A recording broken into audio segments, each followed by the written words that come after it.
Dear student, मैं हूं सागर, आप लोग का आपके अपने यूट्यूब चैनल आईसीएस क्लास पे स्वागत है। जैसा कि आप लोग जानते हैं कि हम लोग पढ़ रहे हैं प्रश्नावली 7.6 और पिछली वीडियो में हम लोगों ने प्रश्नावली 7.6 में पार्ट 3 तक पढ़ा था, जिसमें हम लोग नियर अबाउट क्वेश्चन नंबर 15 तक के सारे क्वेश्चन अच्छे से लगाए थे, जो पूरी तरीके से बेस्ड थे खंडसा पर। ठीक है, लेकिन 15 के आगे जितने भी क्वेश्चन है ना, वो सारे क्वेश्चन बेस्ड है निरसन मेथड पर। तो इस वीडियो में सबसे पहले हम लोग सीखेंगे कि निरसन मेथड क्या होता है और कैसे कोई सवाल लगाए, मतलब निरसन मेथड के क्वेश्चन कैसे आते हैं, उसको आप कैसे लगाएंगे, अच्छे से हम इस वीडियो में चर्चा करेंगे। और चर्चा करने के बाद 15 के आगे जितने भी क्वेश्चन है उसको हम लोग अच्छी तरीके से लगाएंगे। ठीक है, इसके पहले अगर आपने हमारे प्रश्नावली 7.6 के पार्ट 1, पार्ट 2, पार्ट 3 वीडियो को नहीं देखा है, या अगर आपने उसके पहले के सारे वीडियो नहीं देखे, अगर आप उसको देखना चाहते हैं तो हमारे प्लेलिस्ट पे जा सकते हैं। वहां पर समागम क्लास 12 के नाम से एक प्लेलिस्ट है, वहां पे सारे वीडियो क्रम से अवेलेबल है, आप वहां से उसको अप्लाई कर सकते हैं। तो आइए चलते हैं प्रश्नावली 7.6 पर और देखते हैं क्वेश्चन नंबर 16। लेकिन क्वेश्चन 16 देखने के पहले समझ लेते हैं कि निरसन मेथड क्या होता है।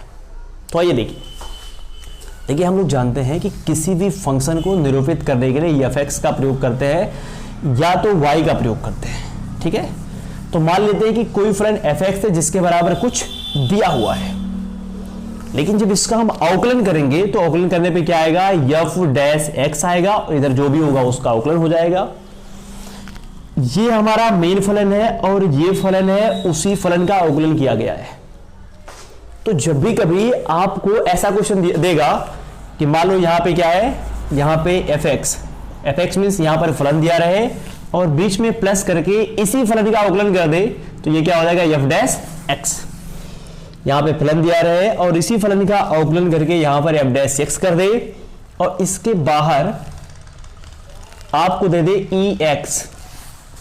समझ पा रहे हो ना, यानी यहां पर क्या रहे, फलन दे दे और प्लस यहां पे जो फलन दिया है इसी फलन का यहां पे अवकलन कर दे और ऐसे ब्रैकेट लगा के यहां पे ex कर दे। और जब भी आप इसका समाकलन करोगे, समाकलन करने के लिए लगाना पड़ता है इंटीग्रेशन और यहां पे लगाना पड़ता है dx। तो जब भी आप ऐसे क्वेश्चन का समाकलन करोगे तो आपको मिलेगा ये जो ex है, ये ex मिल जाएगा और ये जो फलन है यानी f(x) और ये आएगा और ये हो जाएगा समाकलन। तो निरसन मेथड का ये है फार्मूला क्या है कि अगर यहाँ पे e(x) है, यहाँ पर कोई फलन दिया है, उसी फलन का अगर यहाँ पे अवकलन किया गया है और इस पूरे पार्ट का अगर आप समाकलन करते हो तो समाकलन करने पे आपको क्या मिलेगा, e(x) तो मिलेगा ही मिलेगा और साथ में f(x) मिलेगा। f(x) माने क्या, यहाँ पर जो मेन फलन है वो फलन मिल जाएगा। अब क्वेश्चन उठता है कि ये चीज कैसे आती है, तो सबसे पहले आइए देख लेते हैं कि ये चीज कैसे आती है और फिर उसी पर बेस्ड बहुत सारे क्वेश्चन 16, 17, 18, 19 सारे क्वेश्चन उसी पर बेस्ड है, तो इसको अच्छे से देखेंगे। तो आइए इस चीज को प्रूव कर लेते हैं कि ये चीज कैसे आती है। देखिए ध्यान से देखिए, सबसे पहले तो इंटीग्रेशन, इसका एक बार इसमें गुणा, तो गुणा करेंगे तो ये ex हो जाएगा और ये क्या हो जाएगा, f(x) और यहाँ पे dx का अंदर मल्टीप्लाई करेंगे तो यहाँ पे हो जाएगा dx। बीच में क्या है, प्लस, तो प्लस कर दो। इंटीग्रेशन इसका एक बार इसमें मल्टीप्लाई किए फिर एक बार इसमें कर लो, तो इसमें करोगे तो क्या हो जाएगा ex और ये क्या है, ये है f(x) और dx का मल्टीप्लाई करोगे तो यहां पे हो जाएगा dx। इतनी बात आपको समझ में आ रही होगी। ठीक है, सबसे पहले इसका इसमें गुणा और इसका इसमें गुणा, फिर इसका इसमें गुणा, फिर इसका इसमें गुणा, बस कुछ नहीं, एक बार इसका समाकलन एक बार इसका समाकलन कर लिया गया। अब देखो आप जब भी कोई दो फंक्शन मल्टीप्लाई करते हो तो उसका समाकलन कैसे करते हैं, अभी हम लोगों ने जस्ट पीछे पड़ गया है खंडसा समाकलन, कि जब भी कोई दो फंक्शन एक दूसरे से मल्टीप्लाई कर रहे हैं तो उनका समाकलन कैसे करते हैं। ठीक है, तो यहां पर देखो एक और एक दो फंक्शन एक दूसरे से मल्टीप्लाई कर रहे हैं, समाकलन करने के लिए सबसे पहले जो पहला फलन है, अच्छा क्वेश्चन ये उठता है कि इसमें कौन सा पहला फलन है, कौन सा दूसरा फलन है, तो ये पूरी तरीके से डिफाइन करता है आइलेट, ILATE। ये पहला जो है एक्सपोनेंशियल फंक्शन है यानी e है, और ये जो दूसरा है f(x), ये कोई बीजगणितीय फलन है, वो है a फॉर एल्जेब्रिक फंक्शन। समझ पा रहे हो, तो पहले इसको कर लो फिर इसको कर लो, तो सही से लिखोगे तो ये हो जाएगा f(x) और ये हो जाएगा e(x) और यहां पे dx है तो यहां पे dx लिख दो। इंटीग्रेशन e(x) और ये क्या है, f(x) और बाहर क्या है, dx है। दो फंक्शन मल्टीप्लाई कर रहे हैं, करना है समाकलन, तो पहले क्या करते हैं, जो पहला फंक्शन है उसको उतार देते हैं, वैसे तो इसको उतार दिए, पर जो सेकंड फंक्शन है इसका करते हैं समाकलन। तो e(x) का जब करोगे समाकलन तो आएगा e(x), फिर लिखते हैं माइनस इंटीग्रेशन लगाते हैं, बड़ा सा ब्रैकेट लिखते हैं और बड़ा सा ब्रैकेट लिखने के बाद पहले वाले का कर देते हैं अवकलन, दूसरे वाले का कर देते हैं समाकलन। क्यों? तो पहले वाले का अवकलन करोगे तो आएगा F dash x, F x का अवकलन क्या आएगा? एफ डैश एक्स आएगा ना। हाँ, दूसरे वाले का अगर आप समाकलन करोगे ई एक्स का तो समाकलन आएगा ई एक्स, और चूंकि समाकलन कर रहे हो पूरे का तो यहां पर क्या हो जाएगा डी एक्स, और यहां प्लस है तो यहां पे प्लस कर दो, ये है इंटीग्रेशन, इंटीग्रेशन कर दो, यहां पर ई एक्स कर दो, और ये क्या है? ये है एफ डैश एक्स और ये है डी एक्स, तो यहां पर हो जाएगा डी एक्स। इसके बाद ये देखो, ये पहले ई एक्स को लिख लो ई एक्स और फिर लिख लो एफ एक्स और माइनस इंटीग्रेशन, पहले इसको लिख लो ई एक्स और ये क्या है? ये है एफ डैश एक्स और बाहर गया है डी एक्स प्लस इंटीग्रेशन ई के पावर एक्स और ये एफ डैश एक्स और ये क्या है? D x. यहाँ पे देखो ये जो पूरी चीज है ये पूरा इस पूरे के हूबहू बराबर है कि नहीं? देखो तो क्या होगा, इस पूरे से ये पूरा कट जाएगा और कटने के बाद बचा क्या? यहाँ पे देखो ई के पावर एक्स है और यहाँ पे क्या है? एफ एक्स है। तो जब भी इस टाइप का दिया रहे अगर आप उसका समाकलन करोगे तो आपको मिलेगा ई के पावर एक्स एफ एक्स। देखो सेम वही मिल गया, ई के पावर एक्स एफ एक्स, ई के पावर एक्स एफ एक्स। इतनी बात समझ में आई ना? पहले जब भी ऐसा दिया रहेगा तो ई के पावर एक्स को आपको उतार देना है और जो मेन यहाँ पे फलन है उस फलन को यहाँ पे उतार देना है और वो हो जाएगा इसका समाकलन। ठीक है, तो इस तरह ये निरसन मेथड का फॉर्मूला है ई के power x F x plus F dash x. जब भी निरसन के कोई भी क्वेश्चन आएंगे तो आप इस फॉर्मूले पे उसको फटाफट लगा सकते हो, या तो चाहो तो आप पहले ई एक्स का अंदर मल्टीप्लाई कर सकते हो, मल्टीप्लाई करके ऐसे आप तोड़ सकते हो, फिर आप काट सकते हो, उसके बाद जो आएगा वो हो जाएगा आंसर। तो ये है निरसन मेथड का फॉर्मूला, इस फॉर्मूले को आप याद करो। फॉर्मूला क्या है? तो पहले यहां पे आपको ई एक्स लिखना है, फिर ब्रैकेट में एक फलन लिखना है और उसी फलन का क्या कर देना है? अवकलन कर देना है। ठीक है, और अगर आप इसका समाकलन करोगे तो क्या मिलेगा? ये ई के पावर एक्स मिलेगा और ये जो मेन वाला फलन है एफ एक्स ये मिलेगा। तो ये क्वेश्चन 2 लाइन का है। अगर बहुविकल्पीय क्वेश्चन में आएगा तो उसको आप ऐसे ही सॉल्व करोगे, लेकिन अगर बोर्ड एग्जाम में आएगा तो कैसे सॉल्व किया जाएगा मैं आपको बताऊंगा। ठीक है, तो मैं होप करता हूं, मैं उम्मीद करता हूं कि आपको ये कॉन्सेप्ट अच्छे समझ में आ गया होगा। तो अगर आप ये समझ गए हो तो आपको 16 के बाद जितने भी क्वेश्चन है सारे क्वेश्चन बहुत अच्छे से समझ में आएंगे। तो आइए चलते देखते हैं क्वेश्चन नंबर 16। तो आइए देखते हैं क्वेश्चन नंबर 16। देखिए ये है क्वेश्चन नंबर 16, ये है ई एक्स और ये क्या है? साइन एक्स प्लस ये क्या है? कॉस एक्स, और करना इसका समाकलन। तो देखिए ये पूरी तरीके से बेस्ड है निरसन मेथड पर। कैसे बेस्ड है? तो देखिए ये एक फलन है, ये भी एक फलन है। इस फलन का अगर अवकलन करोगे तो मिल जाएगा कॉस एक्स। साइन एक्स का अगर आप अवकलन करोगे तो आपको कॉस एक्स मिल जाएगा। इसका मतलब देखो बाहर ई एक्स है, इसका अवकलन करने पे ये आ रहा है, मतलब आप निरसन मेथड लगा सकते हो। कैसे लाओगे? तो सिंपली इसका 2 लाइन में आंसर आ सकता है। कैसे? ई एक्स और जो ये मेन फलन है ये साइन एक्स, तो ये आ गया ए के ऊपर एक्स साइन एक्स, ये आ गया आंसर। आंसर सिर्फ एक लाइन में।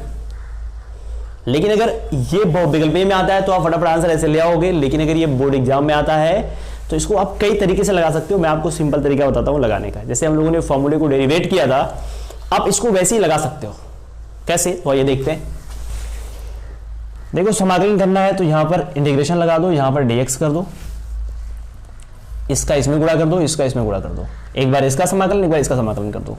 तो इंटीग्रेशन यहां पे e के पावर x, इसमें मल्टीप्लाई करोगे तो ये हो जाएगा साइन एक्स, इसका इसमें मल्टीप्लाई करोगे तो यहाँ पे क्या हो जाएगा dx, यहाँ पे इसमें प्लस तो प्लस कर दो, इसका इसमें मल्टीप्लाई तो इंटीग्रेशन भी जाएगा अंदर, इंटीग्रेशन e के पावर x और ये क्या है cos x और dx अंदर जाएगा तो ये dx।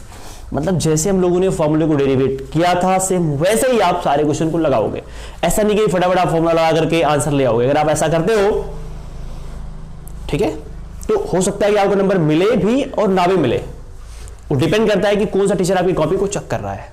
ठीक है, तो मैं आपको सजेस्ट करूंगा कि जब भी निरसन मेथड क्वेश्चन आए तो आप फॉर्मूले में फटाफट लगा के मत सॉल्व करो। जैसे हम लोग फॉर्मूले को डेरिवेट किए हैं आप उसको वैसे ही सॉल्व करो तो काफी बेहतर होगा। तो आइए देखते हैं। हाँ, बशर्ते ये ध्यान दिए रहना कि आपको जैसे ये दो खंड है ना, अब आप इसका भी समाकलन कर सकते हो और इसका समाकलन कर सकते हो, लेकिन आपको किसका समाकलन करना है ये पूरी तरीके से यहां पर वेस्ट होगा। यहां से आप डिफाइन कर सकते हो कि किसका समाकलन करना है। जैसे इसका जब अवकलन करोगे तो आपको ये मिलेगा इसका अवकलन करने पे ये नहीं मिलेगा, तो यही मेन है, मतलब इसी वाले खंड का क्या करना है, समाकलन करना है, इसका समाकलन नहीं करना है। तो आ जाओ, समाकलन करने के लिए पहले आप देख लो कि इसका क्रम सही है कि नहीं। तो क्रम क्या है, आइलेट, ILATE, ये क्या है, ये है एक्सपोनेंशियल फंक्शन और ये है टेग्नामेट्रिकल फंक्शन। तो टेग्नामेट्रिक फंक्शन पहले होता है तो क्रम उल्टा है, पहले क्रम सही करो। ये हो जाएगा sin x, EX जाएगा हमेशा बाद में। देखो EX हमेशा बाद में जाएगा, क्योंकि EX सबसे, जो E है ना, एक्सपोनेंशियल फंक्शन है EX, वो सबसे लास्ट में जाएगा, हर फलन उससे पहले आएंगे। तो ये हो गया, इसको आप ऐसे ही रहने दो, e के पावर x, यहां पे dx है तो यहां पर dx कर दो, बीच में प्लस प्लस कर दो, e के पावर x, और यहां पे क्या है cos x, और यहां पे क्या है dx।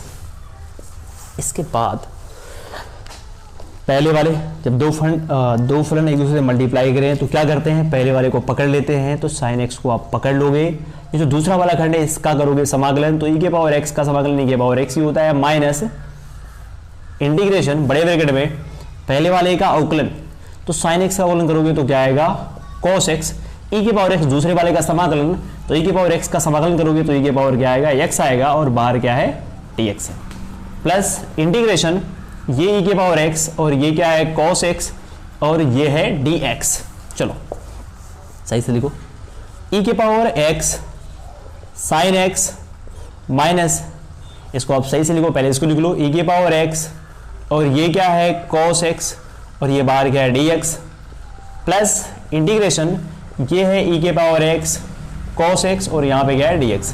देखो ये पूरा इस पूरे के सेम इक्वल है, तो इस पूरे से ये पूरा कट जाएगा और क्या बचा, e के पावर x और बचा sin x, और ये आ गया आंसर। समाकलन करने के बाद प्लस ही जोड़ देते हो, प्लस ही ऐड कर दो, बाकी ये जो भी आया ये हो गया आंसर। ठीक है, तो इस तरह हम लोगों ने क्वेश्चन 16 देख लिया।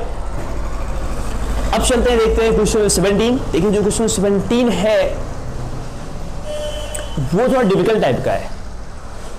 ठीक है, पहले उसको आपको सॉल्व करना पड़ेगा, सॉल्व करने के बाद आपको इस रूप में कन्वर्ट करना पड़ेगा, इस रूप में कन्वर्ट करने के बाद आप उसको सॉल्व करना पड़ेगा।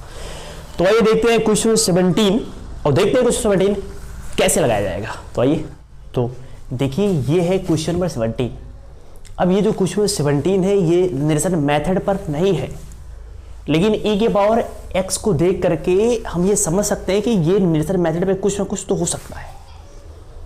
जैसे e के पावर x को देखकर कुछ आइडिया तो लग रहा है कि क्या ये निरसन मेथड से लग सकता है, समझ पा रहे हो। तो जब भी ऐसे क्वेश्चन आए तो पहले आप उसको निरसन मेथड में कन्वर्ट करो। निरसन मेथड में कन्वर्ट करने का मतलब कि यहाँ पर x और अंदर f(x) फलन, और यहाँ पर एक फलन ऐसा है कि इसी का क्या हो, यहाँ पर अवकलन हो। तो ये देखो निरसन मेथड में कन्वर्ट हो गया।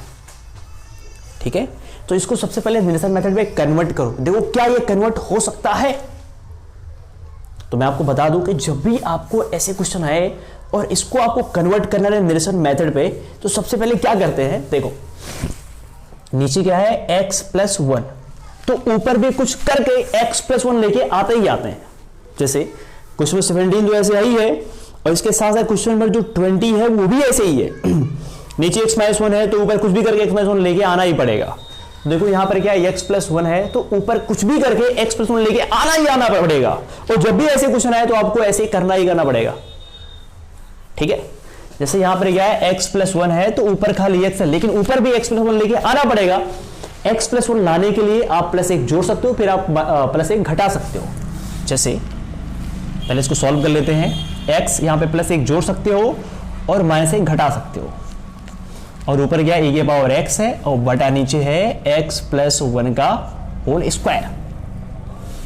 अब +1 जोड़ दिए, प्लस और -1 घटा दिए, काटेंगे तो फिर वही ऊपर वाला आ जाएगा, लेकिन ऐसा करने से क्या हुआ कि ऊपर x+1 आ गया। जब ऐसा हो जाए तो इसको आप दो खंडों में बांट दो। जिसके पास x+1 है यानी नीचे वाला है उसको एक खंड में बांट दो, जिसके पास नीचे वाला नहीं है उसको एक खंड में बांट दो। देखो ब्रैकेट में ये x+1, इसके नीचे इसको डाल दो, x+1 का होल स्क्वायर, बीच में माइनस है माइनस कर दो, ये क्या है एक है एक कर दो, और बाकी ये जो है x+1 का होल स्क्वायर इसको यहां पे कर दो। ऊपर क्या है e के पावर x, तो e के पावर x कर दो।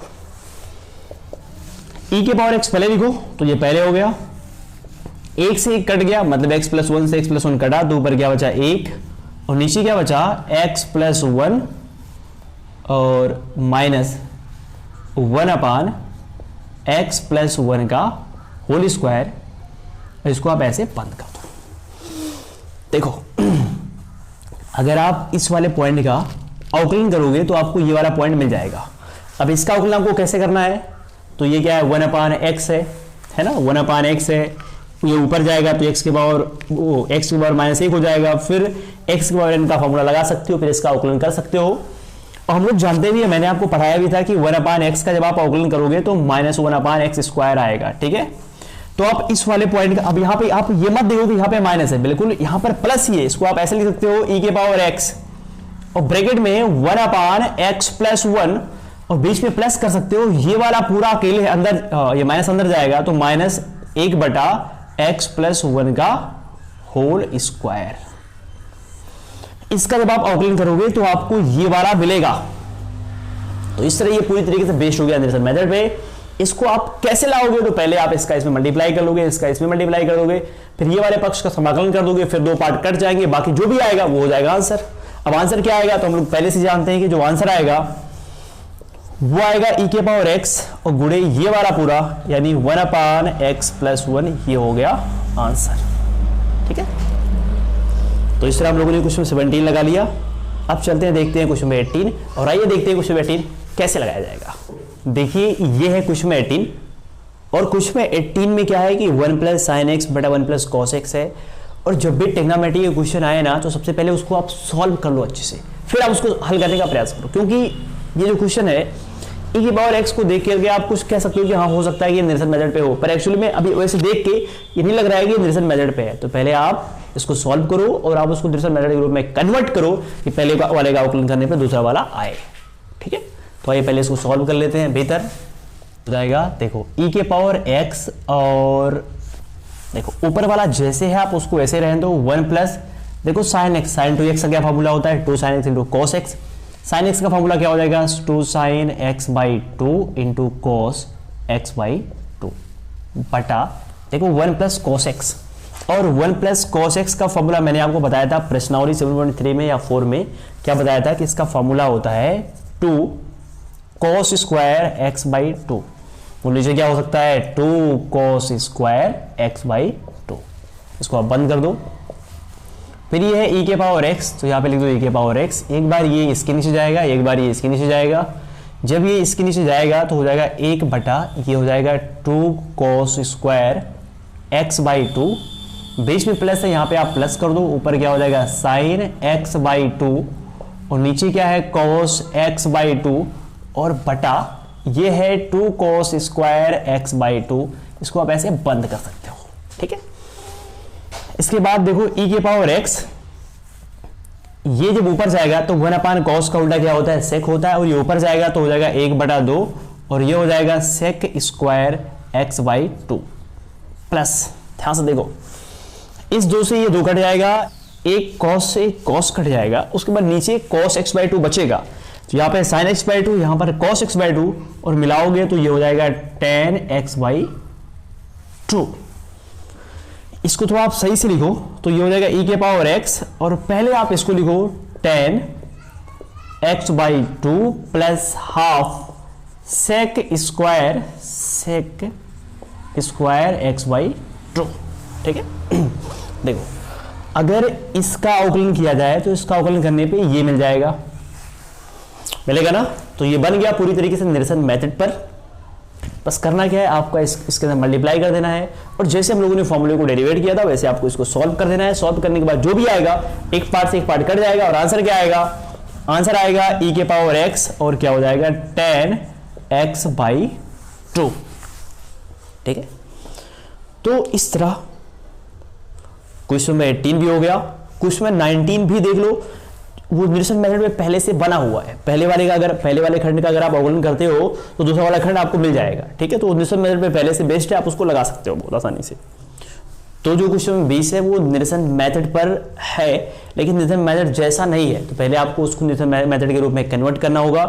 कन्वर्ट करने के बाद फिर आप करोगे उसका समाकलन। ठीक है, तो आइए चलते हैं, मैं आपको निरसन मेथड में कन्वर्ट कर दे रहा हूँ, उसके बाद आप उसको सॉल्व कर लीजिएगा। तो आइए देखते हैं क्वेश्चन 20। तो देखिए ये है क्वेश्चन 20, और करना है इसका समाकलन। तो पहले इसको हमको कन्वर्ट कर देना निरसन मेथड पे, और निरसन मेथड पे कन्वर्ट करने के बाद फिर करना है इसका समाकलन। तो कैसे कन्वर्ट करेंगे, तो मैंने आपको बताया था कि जब भी ऐसे क्वेश्चन आए तो आप उसको कैसे सॉल्व करेंगे। जैसे क्वेश्चन नंबर जो 17 था उसको कैसे लाया गया, हम लोग देखा गया कि नीचे जो है वही चीज ऊपर होना चाहिए, अगर नहीं है तो उसको उस रूप में कन्वर्ट करेंगे।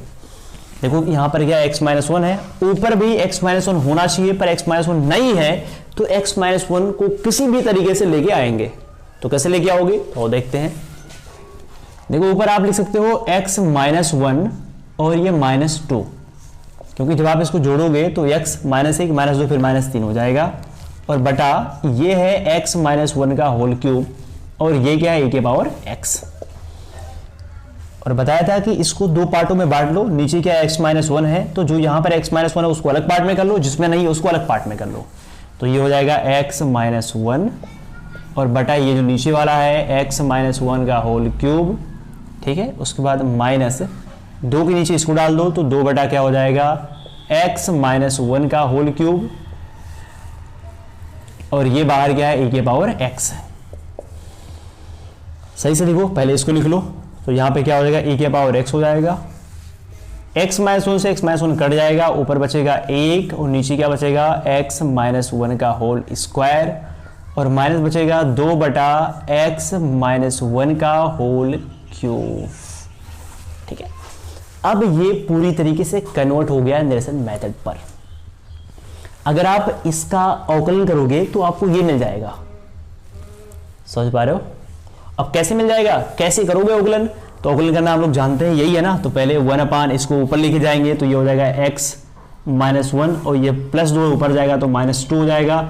x की पावर n का फॉर्मूला लगा करके कर देना अवकलन। अवकलन करने के बाद फिर जब उसको आप सही से लिखोगे, जो माइनस पावर उसको नीचे लेके आओगे तो फिर आपको यही प्राप्त होगा, ठीक है। तो इस तरह ये निरसन मेथड पे कन्वर्ट हो गया है। सॉल्व कैसे करोगे, इसका इसमें मल्टीप्लाई कर लेना, फिर इसका इसमें मल्टीप्लाई कर लेना, और इस वाले का कर लेना समाकलन। समाकलन करने के बाद 2 पार्ट कट जाएंगे, बाकी एक जो पार्ट बचेगा क्या बचेगा e के पावर x, और ये बचेगा 1/x-1 का होल स्क्वायर। तो ये हो जाएगा आंसर, ठीक है। तो इस तरह हम लोगों ने क्वेश्चन 20 भी देख लिया, ठीक। तो इस तरह निरसन मेथड के जितने भी क्वेश्चन थे वो सॉल्व हो गए। अब बात आती 21, 22, 23, 24, तो आइए फटाफट उसको भी देख लेते हैं। अब चलते हैं क्वेश्चन नंबर 21 पर। तो देखिए ये है क्वेश्चन में 21, और करना है समाकलन। तो पहले यहाँ पे इंटीग्रेशन लगाओगे, यहाँ पे dx लगाओगे, 2 प्लस मल्टीप्लाई कर रहे हैं, पहले इसका क्रम सही कर लेंगे आइलेट के हिसाब से। तो पहले ये फंक्शन आएगा sin x आएगा, और ये क्या आएगा e के पावर 2x आएगा। अच्छा, इसको हम बराबर मान सकते हैं i के, या किसी के भी आप बराबर मान सकते हो, कोई बात नहीं, क्योंकि ये इंटीग्रेशन कर रहे हो इसलिए i के बराबर मान सकते हो, ठीक है। तो ये बराबर क्या है, बराबर i है।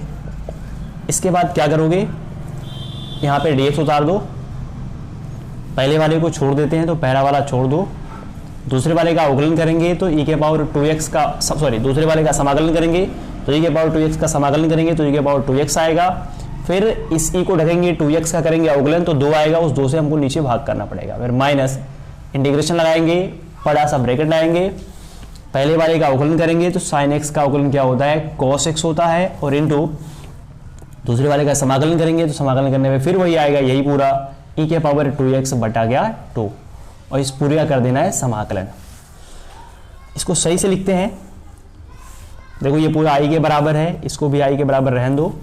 ये देखो sin x है इंटू e के पावर 2x है बटा क्या है 2, माइनस इसका भी फिर कर देते हैं एक बार समाकलन। समाकलन क्यों कर देते हैं, क्योंकि यहाँ पे देखो 2 फंक्शन मल्टीप्लाई कर रहा है, और चाहो तो 1/2 ये जो 2 कांस्टेंट है ना, सॉरी 2 जो नंबर है उसको कॉमन ले सकते हो, तो 1/2 बाहर हो जाएगा। तो 1/2 को बाहर कर दो, और ये बन गया फिर फार्मूला। आप इसका अवकलन कर सकते हो। तो कैसे करोगे अवकलन, तो पहले वाले को ऐसे उतार दोगे, दूसरे वाले का करोगे समाकलन तो e के पावर 2x का समाकलन करोगे तो e के पावर 2x आएगा, और बटा क्या आएगा 2x, माइनस इंटीग्रेशन लगाओगे और ब्रैकेट में पहले वाले का करोगे समाकलन और दूसरे वाले करोगे पहले वाले का अवकलन दूसरे वाले का समाकलन। तो cos x का करोगे अवकलन तो cos x का अवकलन क्या होता है, माइनस sin x, और ये क्या है e के पावर 2x, इसका समाकलन करोगे तो आएगा e के पावर 2x, और बटा क्या हो जाएगा 2। इसको आप ऐसे घेर देना, और बाहर यहाँ पे क्या कर सकते हो dx। इसके बाद i इज इक्वल टू, देखो i का मान हमको फाइंड करना है, ठीक है। तो ये हो जाएगा साइन x और ये हो जाएगा e के पावर 2x बटा क्या 2 माइनस 1/2। इसको सही से लिखो तो क्या हो जाएगा cos x e के पावर 2x बटा 2 माइनस माइनस क्या हो जाएगा, ये प्लस हो जाएगा। और उसके बाद इंटीग्रेशन इसको सही से लिखो, यहाँ पे देखो 2 है ना, इसको सही से लिखो, या 2 चाहो तो आप बाहर निकाल सकते हो, 1/2 1/2 को बाहर निकाल लो। तो यहाँ पे क्या बचेगा, पहले इसको लिख लो e के पावर 2x, उसके बाद ये क्या है साइन x और ये क्या है dx। इसको आप ऐसे बंद कर लो, ठीक है। उसके बाद अगर इसको हम ध्यान से देखें तो स्टार्टिंग में इतना इक्वल टू क्या है i है, देखो ये जो सेम है इतना बराबर i के है, और ये जो पूरा है ये पूरा वो यही है, तो इतना बराबर हम कर सकते हैं क्या i। तो देखो i इज इक्वल टू, इसको पहले लिख लो e के पावर 2x बटा 2 और यहाँ पे क्या है साइन x, तो साइन x कर लो, माइनस अंदर 2 से मल्टीप्लाई करोगे, 2 से मल्टीप्लाई करोगे तो इस 2 से ये 2 कट जाएगा, तो ऊपर बचेगा e के पावर 2x और यहाँ पे क्या बचेगा cos x। इसका मल्टीप्लाई करोगे इसमें तो प्लस माइनस क्या हो जाएगा माइनस, इसकी मल्टीप्लाई इसमें करोगे तो ये 1/2 है ना, मल्टीप्लाई करोगे तो ये बटा में ये भी 1/4 हो जाएगा, सॉरी ऐसा करोगे तो ये भी क्या हो जाएगा 1/4 हो जाएगा। इस पूरे की जो वैल्यू है वो i के बराबर है, तो यहाँ पर आप i कर सकते हो, ठीक है। इसके बाद इसको ले आओ इधर, तो लेके आओगे इधर तो ये है i, और इधर लेके आओगे तो माइनस का प्लस हो जाएगा, प्लस i करने में i और बटा क्या है 4, और यहाँ पे क्या है e के पावर x बटा 2 साइन x और माइनस गुणा करोगे तो e के पावर क्या है 2x बटा 4 cos x बटा 1 करोगे, एलसीएम लोगे तो क्या आएगा 4, और 4 करने में 4 1 क्या हो जाएगा 5 i बराबर, ये जो पूरा है इस पूरे को उतार दो, और उतारने के बाद यहां से हम 4 का इधर मल्टीप्लाई कर सकते हैं, 5 से भाग कर सकते हैं, मतलब i का मान फाइंड कर लेना है, और फाइंड करने के बाद जो भी आएगा वो हो जाएगा आंसर, ठीक है। तो इस तरह हम लोगों ने क्वेश्चन नंबर 21 तक अच्छे देख लिया। आइए चलते हैं देखते हैं क्वेश्चन नंबर 22। तो जो क्वेश्चन नंबर 22 है, हम जब पीछे अवकलन पढ़ रहे थे तो अवकलन में भी हम लोग ऐसे सवाल कुछ लगाए हैं, समाकलन में भी कुछ ऐसे सवाल लगाए हैं, और पीछे जब हम लोग पढ़े थे प्रत्रिकोणमितीय फलन तो वहां पर भी हम लोग क्वेश्चन 22 जैसे कुछ सवाल लगाए थे, और हमको मालूम है जब ऐसे क्वेश्चन आते हैं तो x के स्थान पे क्या मानना है हमको। तो यहाँ पर देखो, ये अगर यहाँ पे x के स्थान में 10 रख दें तो ये साइन 2 थीटा का फॉर्मूला बन जाएगा, और हमको अच्छे से अगर हमने प्रत्रिकोणमितीय फलन पढ़ा है तो हमको अच्छे से मालूम है कि x के स्थान पे क्या रखना है हमको। देखो x के स्थान पे यहाँ पे कोई भी चीज रखो, कुछ ऐसा रखो जो फॉर्मूला बन जाए, तो x के स्थान पे अगर हम 10 रखेंगे तो फॉर्मूला बन जाएगा। x के स्थान पे रख लेते हैं हम लोग 10। तो देखो करना है समाकलन, तो यहाँ पर इंटीग्रेशन कर सकते हैं, x के सापेक्ष करना है तो यहाँ पर dx कर सकते हैं। वो क्या मानना है, x बराबर मान लेते हैं tan t मान लो, या मान लो x बराबर tan थीटा, कुछ भी मान लो कोई दिक्कत नहीं, tan थीटा कर लो, tan थीटा। इसके बाद इंटीग्रेशन, ये देखो साइन इनवर्स, यहाँ पे हो जाएगा 2 tan थीटा बटा 1 प्लस x की वैल्यू क्या है tan थीटा, तो x स्क्वायर है तो ये हो जाएगा tan स्क्वायर थीटा, और बाहर dx की वैल्यू हम यहाँ से फाइंड कर सकते हैं। कैसे फाइंड करोगे, तो इसका अवकलन कर लो, तो अवकलन करोगे थीटा के सापेक्ष तो ये हो जाएगा dx अपान क्या d थीटा, और ये हो जाएगा sec square theta, d theta जाएगा उधर तो ये हो जाएगा dx बराबर, ये उधर जाएगा तो क्या हो जाएगा sec square theta into d theta. तो dx की क्या वैल्यू आ गई, dx की वैल्यू आ गई sec square theta into d theta. फिर इंटीग्रेशन साइन इनवर्स, ये पूरा हम लोग जानते हैं कि ये साइन 2 थीटा का फॉर्मूला है, तो यहां पे हम लोग कर सकते हैं क्या साइन 2 थीटा, और यहां पे क्या है sec स्क्वायर थीटा इंटू क्या d थीटा। देखो इससे ये पूरा काट सकते हैं, और काटने के बाद ये हो जाएगा 2 तो बाहर आ जाएगा, और यहाँ पे बचेगा थीटा इंटू क्या sec square theta into d theta. देखो यहाँ पर दो फंक्शन मल्टीप्लाई कर रहे हैं, जब दो फंक्शन मल्टीप्लाई करें समाकलन कैसे किया जाता है हम लोग अच्छे से जानते हैं, ठीक है। तो इसका समाकलन कर लेना। समाकलन करने के बाद अच्छा मैं फटाफट कर देता हूं, यहां पे 2 है, रहने दो रहने दो।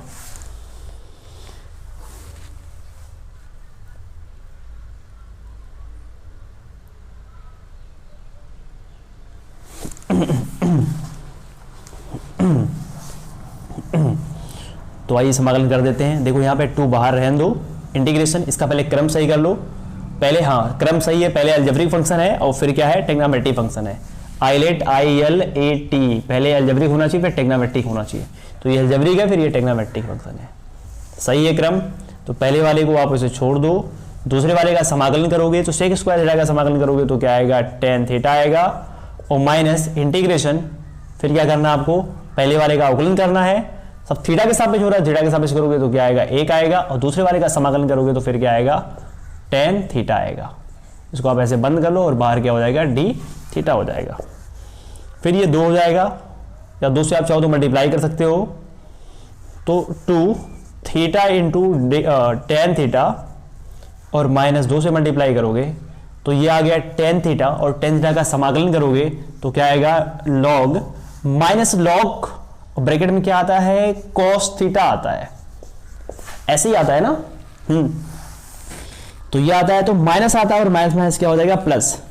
tan थीटा का समाकलन होता है माइनस log cos थीटा, तो माइनस पहले से था, एक log माइनस और आ गया तो माइनस माइनस प्लस हो गया, log cos थीटा हो गया, बस प्लस c, इसके बाद आप जोड़ दो यहां पर। अब क्या करना है, 2 थीटा की वैल्यू आप यहां से फाइंड कर सकते हो, थीटा बराबर क्या हो जाएगा, tan इनवर्स x, तो tan इनवर्स x, और tan थीटा की वैल्यू क्या है, तो tan थीटा की वैल्यू है x, तो यहां पे लिख सकते हो x प्लस ये 2 जाएगा ऊपर।